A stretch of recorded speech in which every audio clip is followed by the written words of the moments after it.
My mother-in-law showed up at our front door on a Tuesday afternoon with 2 large suitcases and a carry-on bag. And when I opened the door, she looked me straight in the eye and said, "I'll be staying with you for a while." That was it.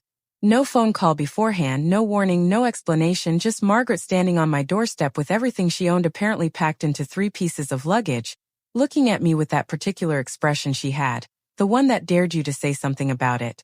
I stood there for a moment and then I said, "Come in." What else do you say? She was my husband's mother, she was 68 years old, and she was standing at my door with her suitcases, and whatever I thought about the situation, closing the door in her face was never going to be an option. My husband Daniel was at work. I texted him immediately, just 3 words, "Your mother is here." And his response came back so fast that I suspected for just a moment that he already knew. But his message said why, I'm leaving now, and he sounded as confused as I was, so I let that suspicion go. Or I tried to.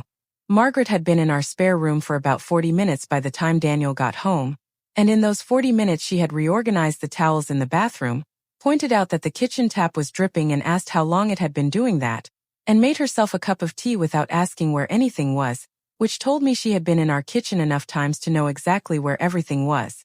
Daniel came home looking worried. He kissed me in the hallway and said quietly, "Did she say anything?" And I said, "No, nothing, just that she was staying for a while." And he looked at the closed spare room door and said, "I'll talk to her," and went in. He was in there for 20 minutes. When he came out, he said she was tired and needed some time to settle in, and that she would explain everything when she was ready. And I looked at my husband and I said, "Did she tell you anything?" And he said, "Not really. Just that things had gotten complicated at home." Complicated at home. That was the phrase he used. And I stood in our kitchen looking at him, and I wanted to ask what that meant exactly and how complicated, and why she hadn't called, and why she had arrived with every piece of luggage she apparently owned if things were just a little complicated. But I didn't ask any of that because Daniel looked stressed and I didn't want to add to it, and because part of me thought that whatever was going on would become clear in a few days. It didn't become clear in a few days. What became clear in the first week was that Margaret was not an easy house guest. She had opinions about everything: the temperature of the house, the brand of coffee we bought, the way I loaded the dishwasher. She rearranged things without asking and then seemed surprised when I noticed. She watched television in the living room until late at night, and then woke up early and moved around the kitchen at 6 in the morning while I was trying to sleep. And she never talked about her apartment. Not once. I noticed that after the first few days. We talked about plenty of things: the neighborhood, Daniel's work, a program she had seen on television, my sister's recent visit.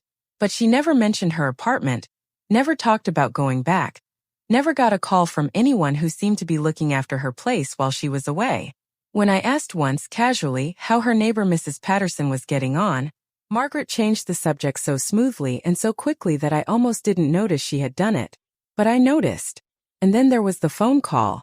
I heard it by accident, the way you hear most things you weren't supposed to hear. It was a Wednesday evening, about 3 weeks after Margaret had arrived, and I had come downstairs to get a glass of water, and the kitchen light was on and I could hear her voice, low and tense, coming through the door that was not quite closed. I stopped in the hallway. I know I should have kept walking, but something in her tone stopped me, something I had never heard from her before. Something that sounded less like the Margaret who rearranged my towels and more like someone who was frightened. She was talking to someone about money, about a payment that hadn't gone through, about something she had signed that she shouldn't have signed, and then she said something that made my chest tighten. She said, "I can't go back there, there's nothing to go back to," and her voice broke slightly on the last word in a way that I had never heard Margaret's voice break before. I went back upstairs without the water. I lay awake for a long time that night, and the next morning I did something that I am not particularly proud of, but that I also cannot say I regret. I looked up the address of Margaret's apartment building online, and I found a letting agency that listed properties in that area, and I searched for her specific address. The apartment was listed as available to rent. It had been listed for 6 weeks. I sat with that information for 2 days. I didn't tell Daniel because I wasn't sure what I knew yet, and I didn't want to say something half-formed that would upset him or put him in the middle of something before I understood what the middle actually was. And I didn't say anything to Margaret because every time I looked at her, sitting in my living room watching her program, holding her cup of tea with both hands the way she always did, I kept hearing that break in her voice, that 3 in the morning voice saying there's nothing to go back to. On the 3rd day I came home from work to find Margaret in the kitchen, Not rearranging anything, not making tea, just sitting at the table with her hands flat on the surface and her eyes somewhere far away. She looked up when I came in and started to say something brisk and ordinary, and I sat down across from her and I said, "Margaret, I know about the apartment." The silence that followed was the longest I have ever sat through at a kitchen table. She didn't deny it. She looked at me for a long moment and then she looked down at her hands and then she said, "How did you find out?"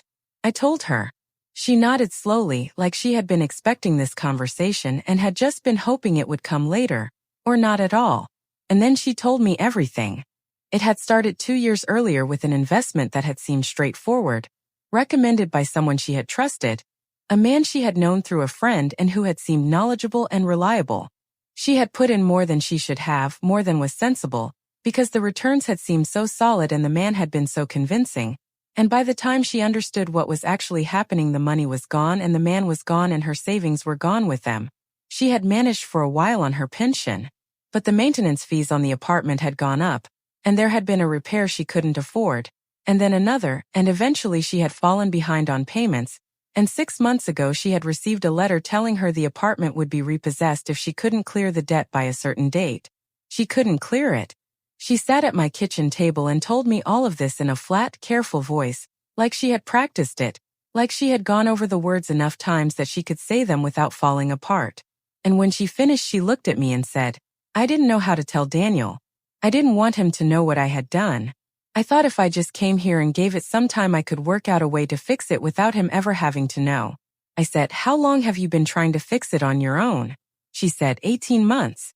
I looked at this woman who had spent 18 months carrying something this heavy completely alone, too proud to ask for help, too ashamed to tell her son, turning up at our door with her suitcases because she had run out of options and still couldn't find the words for why she was really there.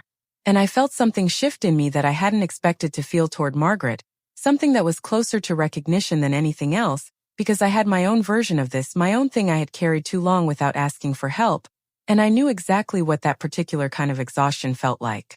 I said, "We need to tell Daniel." She said, "I know." I said, "Tonight." She said, "I know." We sat there together for a moment, the two of us at the kitchen table, and then I got up and put the kettle on and she watched me do it, and when I set the cup in front of her she looked at it and then looked at me and said, "I haven't made it easy for you since I got here. I know that." I sat back down and I said, "No, but I think I understand it better now."